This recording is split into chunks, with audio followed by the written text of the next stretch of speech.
Vous êtes-vous déjà senti spirituellement bloqué, comme si quelque chose d'invisible vous empêchait d'avancer, même lorsque tout semble en ordre? Peut-être vivez-vous des cycles répétitifs, des portes qui se ferment sans explication, ou le sentiment constant que votre vie n'avance pas. Si ce sentiment vous hante depuis un certain temps, je tiens à vous dire une chose avec toute l'autorité spirituelle. Ce n'est pas une coïncidence, c'est une réponse. Et oui, Dieu vous parle directement en ce moment. Il y a des moments dans la vie où le ciel décide d'intervenir. Ce n'est pas parce que vous avez crié fort ou que vous avez tout fait correctement. C'est parce que le temps est venu. Et quand Dieu décide quelque chose, rien ne peut l'arrêter. Ce message s'adresse à ceux qui sont las de lutter contre des chaînes invisibles, mais qui les consument de l'intérieur. Il s'adresse à ceux qui ont prié, pleuré, essayé d'abandonner, mais qui ont encore une flamme de foi qui brûle dans leur cœur. Aujourd'hui est plus qu'une vidéo. C'est un moment décisif. Dieu brise les chaînes spirituelles et inaugure une nouvelle saison de votre vie.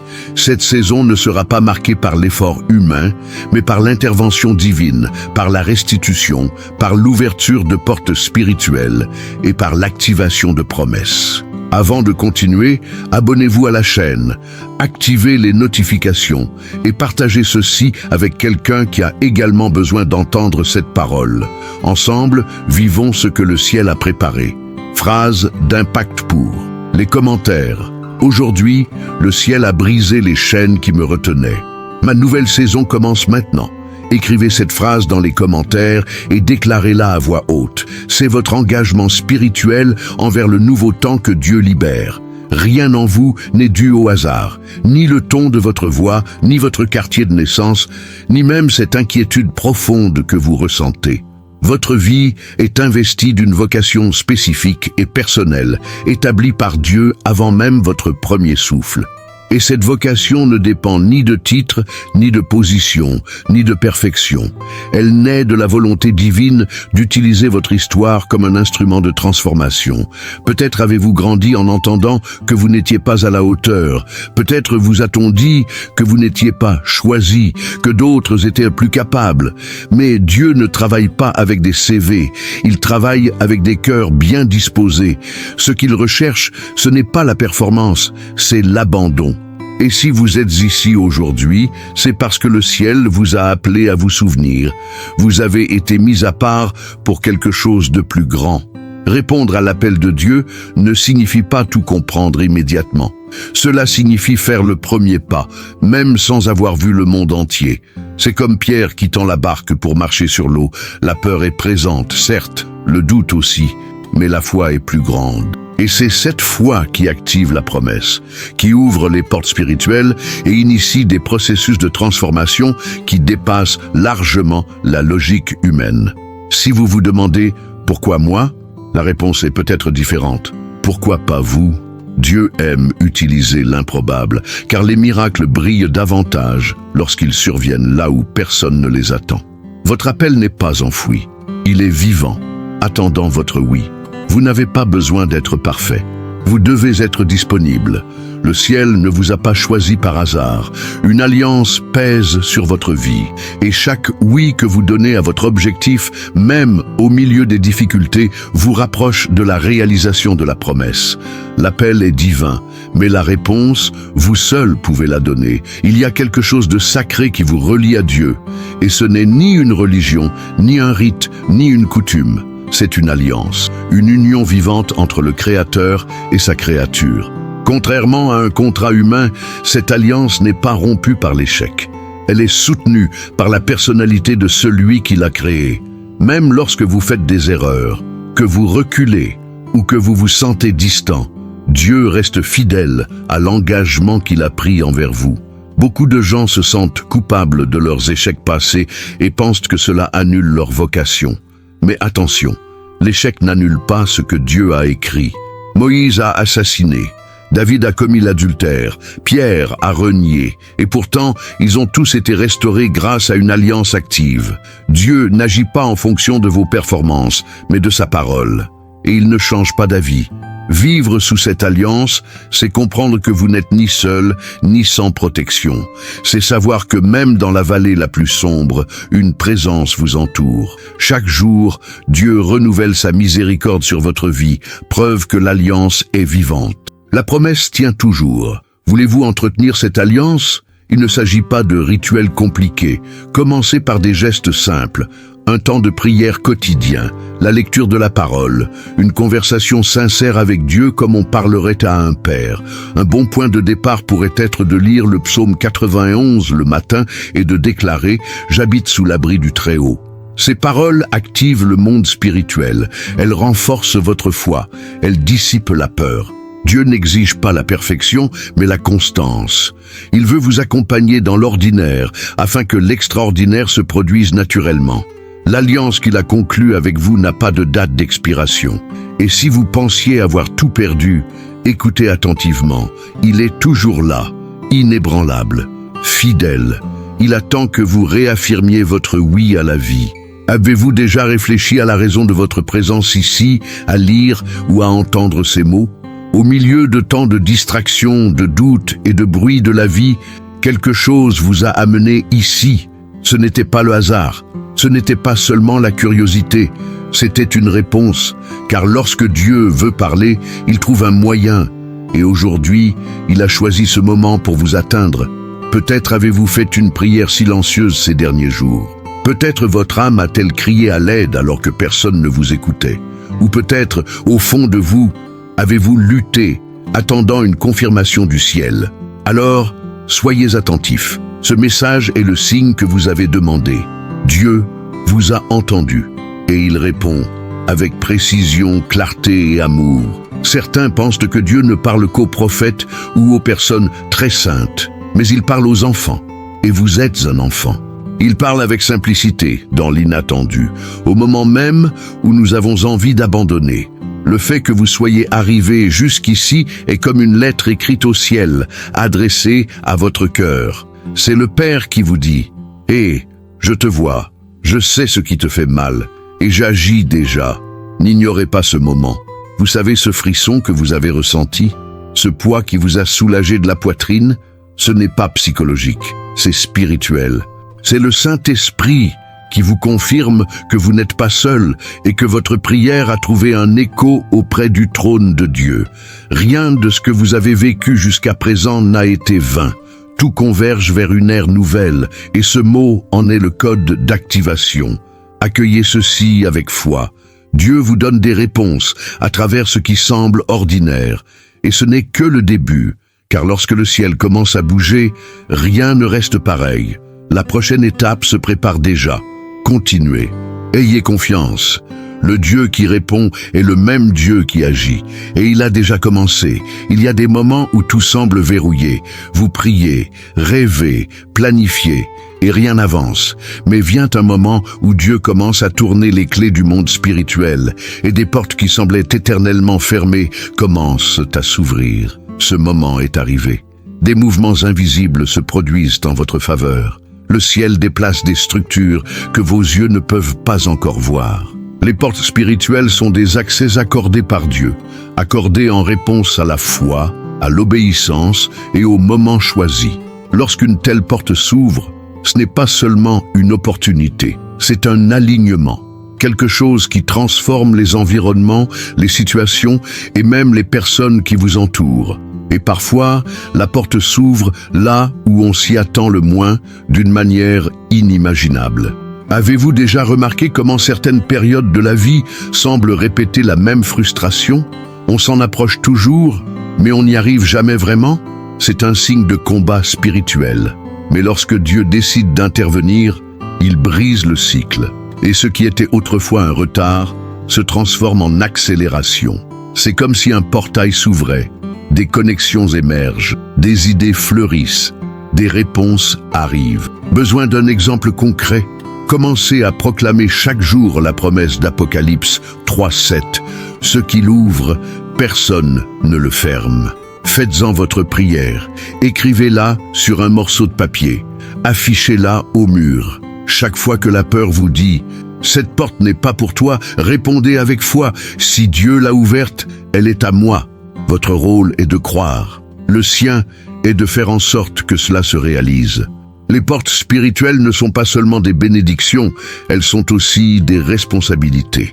Quand Dieu vous en ouvre une, il vous confie quelque chose. Alors, préparez-vous, recherchez la sagesse, consacrez vos décisions et restez attentifs. Certaines promesses étaient bloquées et se rapprochent maintenant, non pas parce que vous les avez forcées, mais parce que le ciel a décidé de les libérer. Vous êtes-vous déjà senti prisonnier de quelque chose que vous ne pouviez même pas expliquer?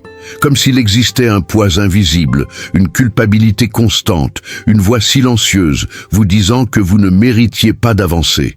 Il existe un nom pour cela, les chaînes spirituelles. Elles n'apparaissent pas sur les examens médicaux, mais elles limitent des vies, bloquent des destinées et étouffent la foi.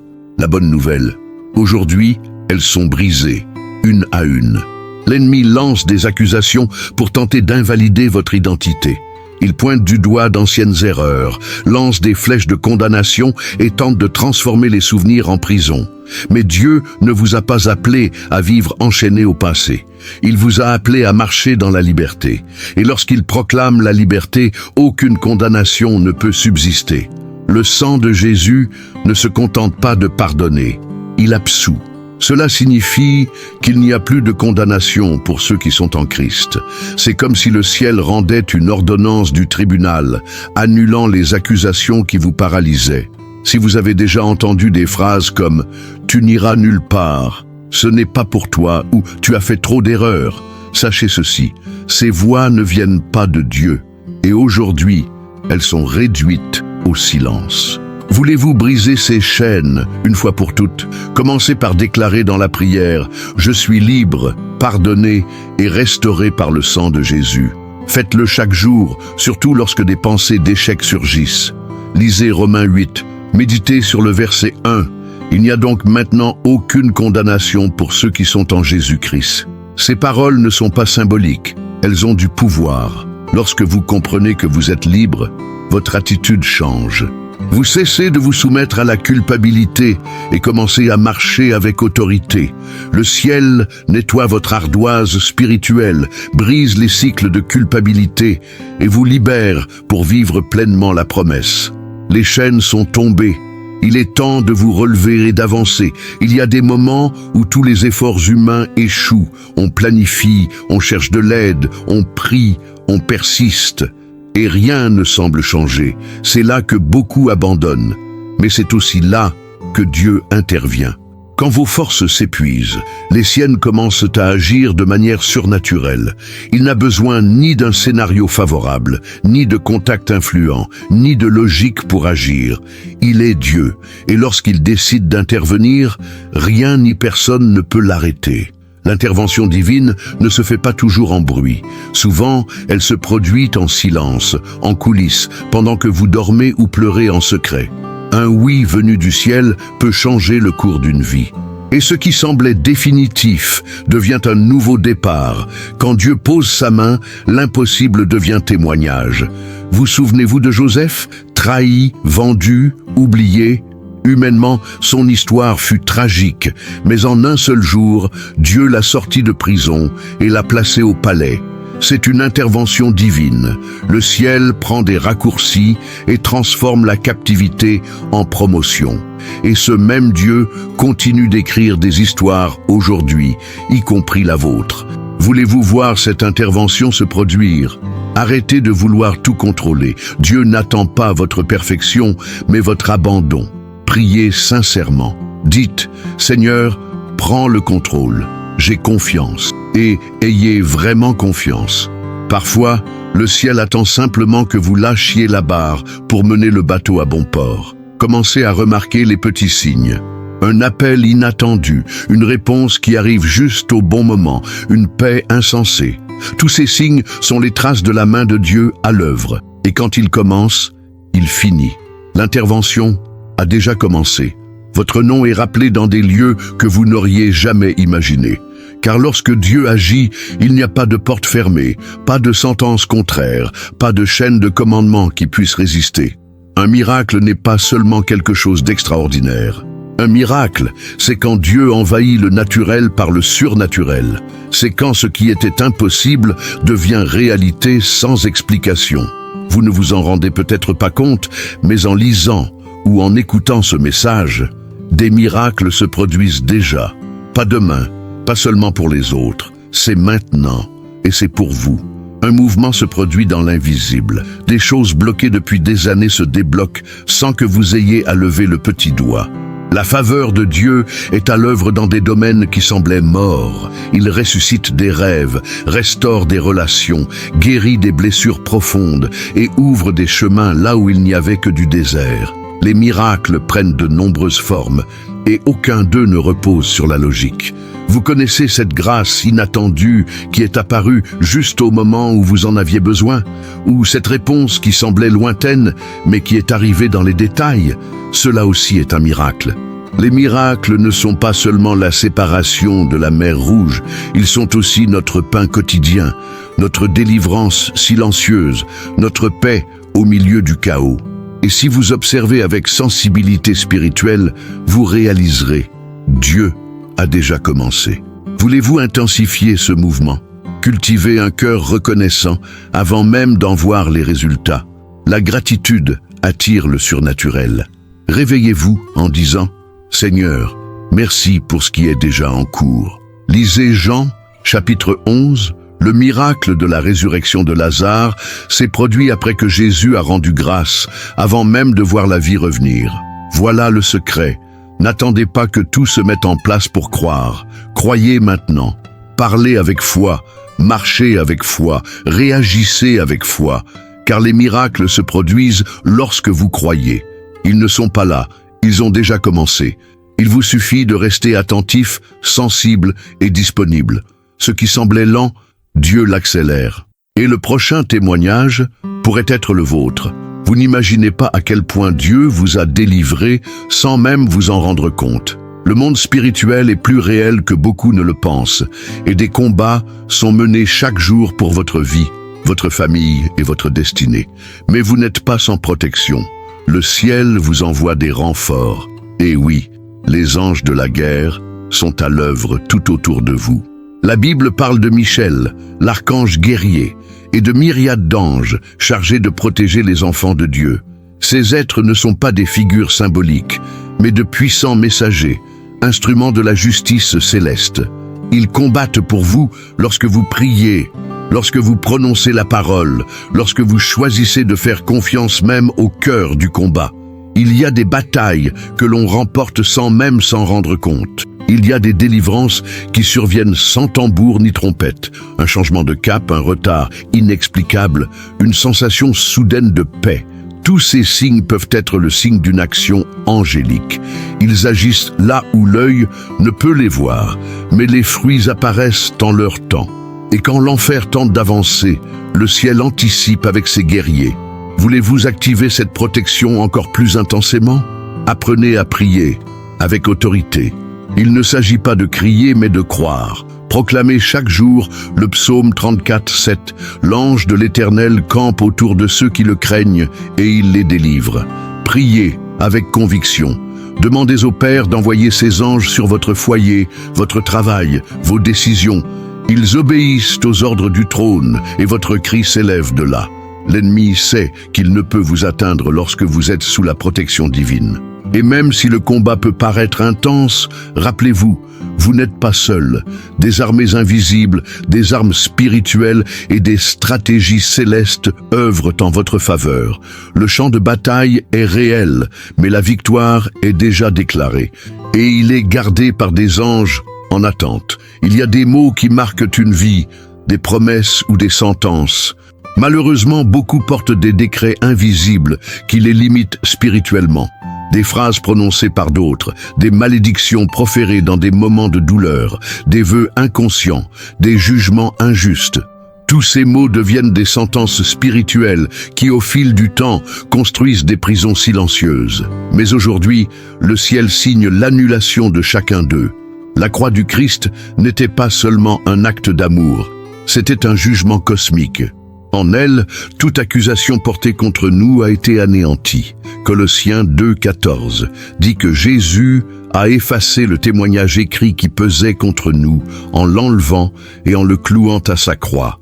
Ce n'est pas une métaphore, c'est un décret spirituel. Tout ce qui pesait contre vous a déjà été annulé, mais vous devez croire, le déclarer et en prendre possession.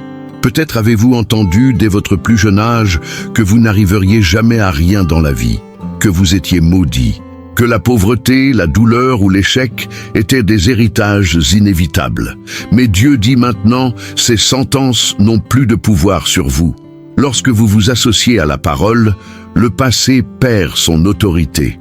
Le sang de Jésus vous place comme héritier et non comme condamné. Voulez-vous commencer à vivre cette vérité ? Rompre les alliances avec les mots qui vous emprisonnent. Dites haut et fort, je ne suis pas ce qu'ils ont dit que je suis. Je suis ce que Dieu dit que je suis. Proclamez Romains 8,37, dans toutes ces choses, nous sommes plus que vainqueurs. Rejetez toute phrase qui contredit la promesse. Brisez les alliances de pénurie, de douleur et de limitation, et remplacez-les par des alliances de foi, de vie et de détermination. Le ciel a déjà décrété votre délivrance. Aucune parole maudite, aucune sentence cachée, aucune force contraire ne peut prévaloir quand le sang de Jésus est à l'œuvre. Aujourd'hui, le monde spirituel est transformé autour de vous. Non par le mérite, mais par la rédemption. La sentence est tombée, la grâce a triomphé, l'idée d'abondance a souvent été déformée. Certains pensent que la prospérité est un signe de vanité, d'autres que vivre dans la pénurie est un signe de sainteté. Mais la vérité est simple et puissante. Dieu est un Père qui prend plaisir à bénir ses enfants. La prospérité qu'il libère ne se limite pas à l'argent. Elle touche l'âme, les relations, la raison d'être, la paix et, bien sûr, les finances aussi. Lorsque vous marchez en alliance avec Dieu, la pénurie n'est plus une fatalité. Elle devient simplement une phase à surmonter. La Bible regorge d'exemples d'hommes et de femmes qui ont prospéré en obéissant à Dieu. Abraham, Joseph, Esther, David, aucun d'eux n'était parfait, mais tous ont bénéficié d'une provision surnaturelle parce qu'ils ont fait confiance à la bonne source. L'abondance, c'est vivre avec plus que ce dont on a besoin pour pouvoir aussi bénir les autres. Et cela commence dans l'esprit. Si vous croyez encore que vous n'aurez jamais de stabilité, que votre vie sera stable, que vous êtes né pour survivre et non pour vivre, il est temps de troquer ces phrases contre des promesses. Dieu veut vous sortir du mode survie et vous placer dans le cycle de la multiplication. Commencez par des mesures concrètes. Soyez reconnaissant pour ce que vous avez, organisez-le, soyez fidèle à votre dîme et généreux dans vos offrandes. Lisez Proverbe 3 et demandez la sagesse pour gérer ce que vous possédez déjà. L'abondance n'est pas un hasard, c'est un principe spirituel activé par l'obéissance et la foi. Et lorsque vous honorez Dieu avec ce que vous avez, il se charge de l'accroître. Vous n'êtes pas appelé à vivre de miettes. Dieu vous promet abondance, honneur et croissance. Et si aujourd'hui ces promesses vous semblent lointaines, continuez à déclarer « Le Seigneur est mon berger, je ne manquerai de rien ». Car ce n'est pas une belle phrase, c'est une réalité qui s'abat sur ceux qui croient. Votre moisson est en route, préparez les greniers. Vous n'avez pas été appelé à être un orphelin spirituel. Vous avez un Père, et un Père qui possède l'or et l'argent. En acceptant le Christ, nous devenons co-héritiers avec lui. Cela signifie qu'un héritage vous est réservé, à la fois spirituel et matériel. Ce n'est pas un héritage de miettes, mais de promesses éternelles. Et le plus beau, il a déjà commencé à être libéré. Beaucoup vivent comme des serviteurs, alors qu'en réalité ils ont été appelés à régner. Non par orgueil ou par pouvoir humain, mais par autorité spirituelle. Quand on comprend qu'on a un héritage, on change de posture. On cesse de mendier et on commence à déclarer. On se positionne comme un enfant et non comme un mendiant devant un Dieu lointain. Et cela ouvre les vannes du ciel. L'héritage spirituel comprend une paix qui surpasse l'intelligence, la sagesse, les dons, la direction, l'identité et la communion avec le Saint-Esprit. L'héritage matériel est le fruit de la fidélité, d'une bonne intendance et de la concrétisation des promesses par la foi. Dieu est équilibré, il désire vous voir fort intérieurement et structuré extérieurement. Voulez-vous accéder à cet héritage? Alignez-vous sur le Père. Lisez Éphésiens 1 et priez pour la révélation de votre identité de fils. Cessez de répéter que vous n'en êtes pas digne. Le sacrifice de Jésus vous a rendu digne. Commencez à déclarer « Je suis héritier des promesses de Dieu ». Enseignez cela à vos enfants. Protégez cet héritage par la prière, honorez-le généreusement. Ce qui commence en vous se multiplie dans les générations futures. Vous n'êtes pas les mains vides.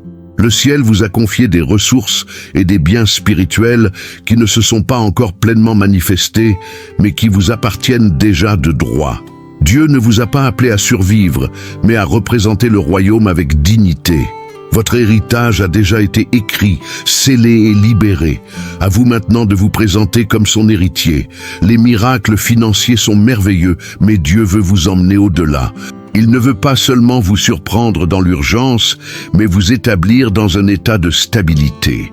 La providence divine n'est pas saisonnière, elle est continue. Et c'est l'un des plus grands signes que vous vivez en alliance avec Dieu. La subsistance ne s'épuise pas, les ressources ne sont pas retardées et la paix n'est pas ébranlée par les factures. L'instabilité financière engendre peur, anxiété et manque émotionnel. Mais lorsque vous apprenez à faire confiance à la source divine, votre perspective change. Vous comprenez que votre source ne vient ni de votre salaire, ni du marché, ni des circonstances, mais de Dieu. Et il sait exactement ce dont vous avez besoin, quand vous en avez besoin et comment vous l'apporter. La stabilité ne signifie pas richesse immédiate. Elle implique équilibre, constance et sagesse face aux difficultés. Commencez par organiser ce que vous avez. Soyez fidèle aux petites choses. Développez des habitudes de bonne gestion. Lisez Proverbe 21:20 et réfléchissez à l'importance d'épargner, de planifier et d'agir avec prudence. La stabilité ne s'acquiert pas par hasard, elle se cultive. Priez pour une direction précise. Parfois, une simple idée peut être le canal de Dieu pour générer des revenus. D'autres fois, c'est un contact, une porte qui s'ouvre, une compétence que vous possédez déjà mais que vous n'avez pas encore activée.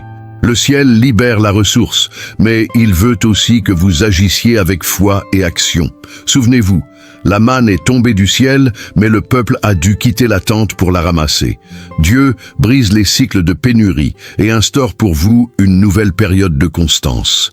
Ce qui était autrefois une lutte à la fin du mois deviendra désormais une source de paix. Ce qui était autrefois un manque de contrôle deviendra désormais un équilibre. Il vous apprend à vivre non pas par pic, mais par flux. Et lorsque l'approvisionnement vient d'en haut, il ne cesse jamais. Il se renouvelle chaque matin. Avez-vous déjà perdu quelque chose et eu l'impression de ne jamais le retrouver? Il peut s'agir d'une relation, d'une opportunité, d'une étape ou d'une paix intérieure. Parfois, les pertes sont si profondes qu'on s'y résigne. Mais Dieu ne le fait pas. Il est expert dans le retournement de situation et plus que de redonner, il restaure et multiplie. Ce qui a été enlevé, il le transforme en un double héritage. La Bible regorge de promesses de restitution. Job, par exemple, a tout perdu. Enfants, santé, richesse. Mais l'histoire s'est terminée glorieusement. Dieu lui a donné le double de ce qu'il avait. Ce n'est pas une exagération poétique, c'est un principe divin. Quand le ciel décide de restaurer, il ne revient pas de la même manière. Il améliore, il s'étend, il honore abondamment. Peut-être avez-vous subi des pertes que personne n'avait anticipées, des années gâchées, des rêves flétris, des promesses reportées. Mais le Seigneur vous dit aujourd'hui, « Je restaurerai le temps perdu, les ressources volées et les bénédictions que l'ennemi a tenté de bloquer. » La restitution divine ne dépend pas de ce qui a été brisé, mais de ce que Dieu a décidé de reconstruire. Voulez-vous vous aligner sur cette vérité? Commencez par proclamer ce que dit Joël 2:25. « Je vous rendrai les années perdues. Ne vous plaignez pas. N'acceptez pas comme définitif ce que Dieu va encore restaurer. Laissez un espace émotionnel et spirituel pour que le nouveau puisse entrer. » Refaites des projets, écrivez les rêves qui semblaient morts. Votre espoir renaît, Dieu prend ce qui a été volé et le transforme en témoignage. Et plus encore, il ajoute de l'honneur. Là où il y avait la honte, il y aura l'exaltation. Là où il y avait la pénurie, il y aura l'abondance. Là où il y avait la douleur, il y aura une guérison intentionnelle. La restitution n'est pas un simple remplacement. C'est une renaissance avec un bonus céleste. Et vous êtes sur le point d'en faire l'expérience. Chaque promesse faite par Dieu est entourée d'un but et aussi d'une protection. L'ennemi ne peut pas toucher à ce que Dieu a scellé. Il peut tenter de retarder, de semer la confusion, de distraire, mais voler, jamais. Ce qui est à vous en Dieu est protégé. Et le ciel a érigé des murs invisibles autour de ce qui est trop précieux pour être perdu. Vous connaissez cette promesse qui semblait s'éteindre avec le temps, celle que vous avez failli abandonner à cause de vos difficultés? Eh bien, elle est vivante. Et plus que vivante, elle est protégée. L'ennemi a peut-être tenté d'intervenir, mais la main de Dieu a préservé ce qui lui appartenait. Quand le ciel libère une parole, elle ne revient pas sans effet. Elle est protégée par la fidélité du Père. Beaucoup abandonnent prématurément la promesse, las d'attendre.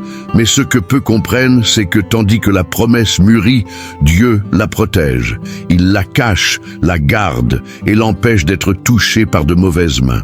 C'est comme une graine qui, même sous terre, pousse loin des regards humains. Retarder n'est pas abandonner, c'est préserver. Voulez-vous maintenir cette protection active? Nourrissez la promesse par la foi. Renforcez vos prières par la parole. Proclamez Ésaïe 54:17. Aucune arme forgée contre toi ne réussira. Ayez confiance dans les plans de Dieu, même quand rien ne semble se produire, car dans le monde spirituel, il agit silencieusement et stratégiquement. La promesse que Dieu vous a faite est éternelle. Aucune attaque infernale, aucune trahison, aucune erreur humaine ne peut annuler ce qu'il a écrit. Et le temps de la manifestation approche. En attendant, soyez tranquilles. Ce qui vous appartient est entouré d'anges, de boucliers et d'anneaux. Personne ne vole ce que le ciel garde jalousement. Dieu est souverain, mais il est aussi intentionnel. Il n'agit pas là où il n'y a pas de réponse. La promesse est la sienne, mais la position est la vôtre. Et voici un puissant secret spirituel. Il ne suffit pas d'attendre, il faut agir avec foi. Attendre sans rien faire peut mener à la stagnation, mais attendre en agissant se transforme en activation. Votre victoire dépend de la façon dont vous vous positionnez aujourd'hui. La foi sans action est comme une clé qui ne rentre jamais dans la porte. Vous pouvez croire que Dieu a de grands projets, mais si vous ne vous levez pas, ne déclarez pas, n'obéissez pas et n'avancez pas vers ce qu'il a déjà révélé, la promesse restera en sommeil. Le ciel est prêt à libérer le nouveau, mais êtes-vous prêt à le recevoir? Le positionnement commence par des actions simples. Gardez un cœur reconnaissant, même lorsque rien ne semble changer. Proclamez la parole quotidiennement, même lorsque la réalité nous dicte le contraire. Coupez les liens qui nous séparent de Dieu. Prendre des mesures concrètes, même sans garantie. Commencez par prier différemment. Lisez Josué chapitre 1 et découvrez comment Dieu prépare les dirigeants, avec courage et obéissance. Utilisez votre bouche comme un instrument d'alignement. Au lieu de vous plaindre, prophétisez. Au lieu de vous taire, adorez. Au lieu d'avoir peur, déclarez. Je crois en ce que Dieu m'a promis. La gratitude est essentielle. La prière est un carburant. L'obéissance est une direction. Lorsque vous prenez position, le ciel s'ouvre à vous. Dieu a déjà fait sa part. Il vous a appelé, oint, protégé, délivré et préparé. Maintenant, il attend votre réponse. Que ferez-vous de tout ce que vous avez reçu? Vous cacherez-vous derrière la peur? Ou avancerez-vous, même en tremblant, car vous savez que vous n'êtes pas seul? La promesse est vivante, le moment est venu, et votre attitude est la clé ultime qui ouvrira le miracle. Et maintenant que vous avez parcouru chaque révélation, dites-moi, êtes-vous prêt à vivre tout cela? Non pas comme une théorie, mais comme une expérience réelle, profonde et transformatrice. Car Dieu ne vous a pas amené ici simplement pour vous informer. Il vous a appelé pour vous activer, pour briser des chaînes, pour ouvrir des portes pour restituer tout ce que l'ennemi a tenté de voler. Cette nouvelle saison qui commence aujourd'hui ne dépend pas des circonstances, mais de la foi. Et la foi se nourrit du positionnement. Alors, réfléchissez. Quelles mesures devez-vous prendre aujourd'hui pour harmoniser votre vie avec tout ce que le ciel a mis en place pour vous? Que devez-vous laisser derrière vous? Quelles paroles devez-vous commencer à prononcer à voix haute? Et surtout, dans quel domaine Dieu demande-t-il votre entière confiance? Ne laissez pas ce message devenir une simple vidéo à regarder. Revoyez-le autant de fois que nécessaire. Notez les promesses. Priez les versets. Partagez-le avec une personne de votre entourage qui est prisonnière de ces chaînes spirituelles et qui a besoin d'être libérée. Vous avez été appelé à plus, et le plus grand espoir de Dieu commence dès l'instant où vous décidez de croire véritablement. Abonnez-vous à la chaîne maintenant, activez les notifications et ne manquez pas le prochain contenu. Ce seront des clés prophétiques pour votre cheminement de foi. Que cette parole porte du fruit dans votre vie et que vous ne retourniez jamais à vos origines.